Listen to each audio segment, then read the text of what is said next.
He walked into his childhood home to pick up the 47 grand he hid under the floor. What he found instead were 38 letters from a mother he never called back, each one more devastating than the last. The gravel crunched beneath the tires of the matte black Range Rover as it turned onto the narrow road leading to Pine Hollow, a forgotten curve of land tucked behind a defunct paper mill and a row of lifeless pine trees. The place hadn't changed much. Same cracked road, same rusted fence hanging at an angle like it had given up long ago.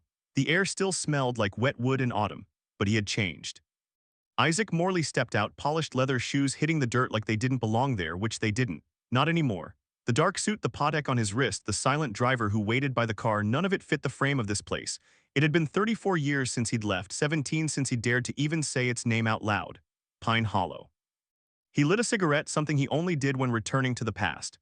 He told himself he was here for business, just to check the place, pick up what was his, maybe finally sell it. No need for sentimentality, but something else had pulled him back. Not just the money he stashed in a floorboard at 16 back when he still believed in vaults made of wood and dreams. Not just the fear that the past would come find him if he didn't first. He moved slowly up the path, boots disturbing leaves that had fallen in layers, thick and undisturbed. The house stood there like a ghost that never got the memo, 2 stories, chipped white paint, porch sagging in the middle. He hadn't told anyone he was coming. Not his assistant, not his lawyer, not even Alice, the woman who warmed his bed but never quite made it past his defenses. He had told himself he didn't care, that there was nothing left to care about. But when he stepped inside, forced the old door open and inhaled that unmistakable mix of dust, dry wood, and something more intimate, like time had soaked into the walls, he froze. Not because of what he saw, but because of what he felt. The past wasn't dead, it was waiting. He walked through the living room, eyes adjusting to the dimness. The furniture was still there, covered in yellowed sheets. The couch where his mother used to sit and read Danielle Steele paperbacks with cracked spines. The corner where the Christmas tree always leaned too far to the left. The floor creaked under his step like it remembered him. And then in the back room, the one that used to be her sewing room, he found the box. It was a shoe box, old, taped at the corners with his name written in ballpoint pen. Isaac, just that, no flourish. No love mom, just his name, underlined once.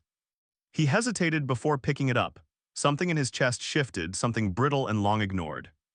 Inside the box there were letters. Dozens. All addressed to him. None of which had ever reached him. The first one was dated June 3, 1991. He had just left. 17, furious, proud. She had cried on the porch and he hadn't looked back, said things no son should say, took the few $100s he'd hidden under the floorboard and boarded a Greyhound to nowhere. He sat on the floor, knees creaking in protest, and pulled the first letter from the box. My Isaac, I don't know where you are tonight. I imagine you angry, curled up in some bus seat, stubborn as ever. I want you to know I made stew, your favorite. It's still warm. I left the porch light on just in case. He folded it back before he got to the second paragraph. His hands were shaking. For a man who made empires move with the nod of his head, who'd watched partners fall and fortunes collapse, Isaac Morley hadn't felt like this in decades. He read another.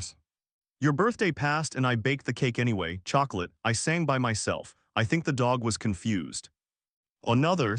If you're ever reading this, it means you came back, and that's enough for me. The sun was already fading, that strange orange glow settling in the windows, casting long shadows across the floorboards. He closed the box gently, like it might scream if he moved too fast. This wasn't going to be a simple visit. There was something buried here, not just the cash under the floorboard in his old room. Something heavier. Something he wasn't ready for. But maybe, just maybe, it was time. Isaac didn't sleep that night. He lay on the old twin bed in his childhood room, back pressed against the wall, staring at the ceiling fan that swayed gently with the breeze from a cracked window. The room smelled like mothballs and silence, the kind of silence that gets into your bones. He had brought a bottle of Glenfiddich 21 from the car. Half of it was gone now. The letters were still on the nightstand, neatly stacked, though he hadn't read more than 5. It wasn't that he didn't want to, it was that each one was a knife. Slow, deliberate, she had written them like prayers, whispering them into pages that had waited decades for his return. At around 2 a.m. he got up. The floor under his bed creaked exactly where he remembered. He dropped to his knees and pulled up the edge of the old rug. The floorboard near the radiator, third one from the wall, was slightly discolored, just like it had been all those years ago. He wedged his pocket knife under the edge and pried. The board popped up with a low groan. Beneath it, wrapped in a thick yellowing grocery bag, was the fortune he'd left behind. $47,000 in cash. tens and twenties banded in groups of $5 grand, most with faded bank wrappers from 1991. He exhaled, it was still there. He hadn't touched it in 34 years. He'd made his first million without ever spending a dime of it. Maybe that was the point. Maybe this money wasn't really money, it was memory, proof that he had once believed in escape, in making it out. He stood there holding the bag when the sound came, a soft creak downstairs, not the wind, a deliberate step. He stilled. No one was supposed to know he was here. His hand slid instinctively to the drawer where he used to keep his father's old revolver, but it was empty. Of course, nothing ever stayed exactly the same. Another step, then silence. Isaac moved through the hallway slowly, barefoot, heart loud in his chest. At the foot of the stairs, he saw a figure.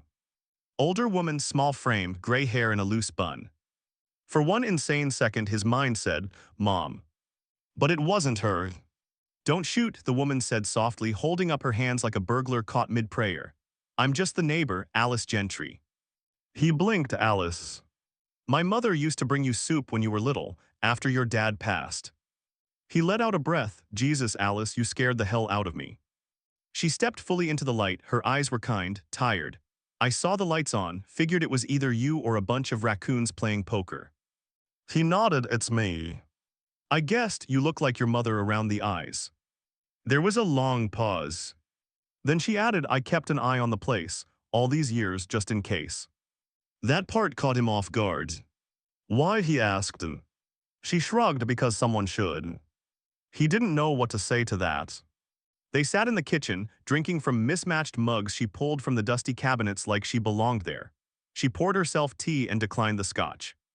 I didn't know she wrote letters, Alice said gently, watching him. He nodded, neither did I. She never sent them, said if you came back she'd want to give them to you herself. He swallowed hard. She died in that chair, Alice said, gesturing to the threadbare recliner in the living room. Just sat down one day and didn't get up. She was holding a letter. He looked at her, to me. Alice nodded. That night Isaac sat back in the bedroom, letter in one hand, 47 grand in the other. And for the first time since he became a millionaire, he wasn't sure what he was supposed to do next.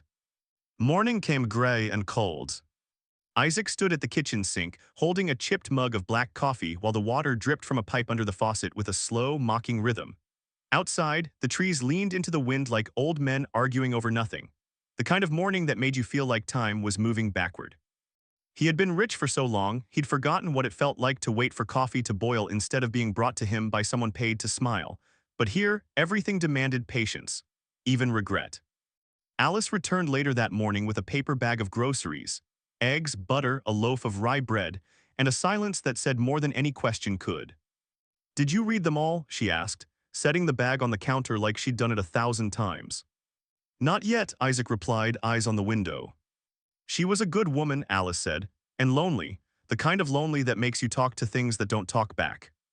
Isaac didn't respond, just nodded. She glanced at the box of letters on the table. You should know, when she got sick, she refused treatment. What? His head snapped around. She knew it was cancer, didn't want to go through hospitals and tubes, said if you came back she wanted to be here, in this house, not dying in a white room with beeping machines. He felt the punch in his gut before the words even registered. She waited, he asked. Alice looked at him and for the first time her voice cracked. Every day. Later, Isaac sat on the front steps, letters beside him, floorboard money forgotten for now. He opened another one, dated 3 years after he'd left. My Isaac. I heard about a man named Morelli starting a restaurant in Tampa. I wondered if it was you. I imagined you in a suit, barking orders, living your life like you always wanted. If it is you, I'm proud. If it's not, I'm still proud. He folded the letter slowly, placing it back in the box. He remembered that restaurant, his first big risk. It had burned down in 8 months uninsured. Back then he'd blamed bad luck. Now he wondered if it was punishment. He walked to the garage out back. The door groaned like something alive when he pulled it open. Inside, under a musty tarp, was the old Buick his mother used to drive. He peeled back the cover and saw it, faded blue, cracked leather, keys still hanging from the ignition. Inside the glove compartment, he found a Polaroid. It was him, age 12, grinning with a fishing rod, his mom behind him wearing that awful straw hat she thought looked summery. On the back, in her neat, looping cursive. My 2 greatest catches, this boy and this moment. He sat in the driver's seat and cried for the first time in 20 years. Not for her death, but for all the life he hadn't shared with her. The next day, he wandered into town. Not because he needed to, but because some part of him hoped someone would recognize him. Not as Isaac Morley, founder of Meridian Properties, but as Isaac, the kid who used to buy penny candy at Winslow's General and help his mom carry groceries up the hill on humid Tuesdays. But Pine Hollow didn't recognize him. Winslow was a vape shop now. The old diner was gone, replaced by a shuttered fusion bowl with dusty paper signs and a broken lock. People didn't look twice, just another suit passing through. He passed the post office on the way back. Out front, an old man in a baseball cap stared at him, squinting. "Morley," the man said. "Isaac Morley." Isaac stopped. "Yeah." The man smiled. "Thought so. You look like Frank did around the eyes, your daddy." Isaac's heart flickered. "Name Harold. I was your little league coach." "Coach Harold," Isaac said, disbelief and nostalgia tangling in his voice. "Damn right, you had the worst swing I'd ever seen," the man laughed. "But you ran like the devil himself was chasing you." They talked for a few minutes, about the team, about the town, about all the people who'd moved on, disappeared, or died. Isaac tried not to ask about his mother, didn't want to hear another eulogy wrapped in small-town kindness. "You turned out all right," Harold said finally. "I read about you in a magazine once, real estate big shot." Isaac didn't know how to answer that, didn't feel like a big shot anymore. When he returned to the house, he found something he hadn't seen the first night, a second box, smaller, under the floorboard beside the money. Inside were receipts, bank slips, savings bonds. She hadn't just waited, she'd saved. Every Christmas, every birthday, every government check, she'd put a little away in his name. She never touched the money he left, but she'd added her own. The total was just under $11,000. It wasn't the amount that hit him, it was what it meant. She'd never stopped believing he would come back, and she wanted to give him something when he did. That night he read every letter. Some were rambling, others read like diary entries, but one, dated just a year before her death, stopped him cold. "Isaac, if I ever hurt you, if I ever made you feel like this house was too small for your dreams, I'm sorry. I only ever wanted you to fly. I just didn't know it would mean flying away from me." That lines. He read it over and over. She wasn't angry at him. She had forgiven him a long time ago. The next morning, Isaac called his assistant for the first time since arriving. "Cancel the New York meeting," he said. There was a long pause on the line. "Sir.